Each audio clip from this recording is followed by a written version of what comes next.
Jedalenský stôl je podľa mňa najdôležitejším prvkom v interiéri. Myslím si, že presiahol funkciu stolovania. Stretávame sa pri ňom nielen pri dobrom jedle s priateľmi a rodinou, ale aj trávime pri ňom čas, pracujeme pri ňom, píšeme s deťmi úlohy, učíme sa, hráme sa spoločenské hry.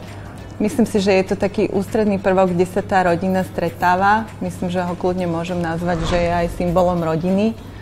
A preto by sme mu a jeho výberu mali venovať dostatočný čas. Jedna osoba, sediaca za jedalenským stolom, by mala mať pre seba šírku minimálne tých 60 cm, 40 cm na hĺbku. Štandardná výška jedalenského stola, ktorú používa aj firma Caligaris, je 75 cm. Je to norma, aby k tomu sedela akákoľvek stolička a aby akokoľvek vysoký človek si vedel za to pohodlne sadnúť.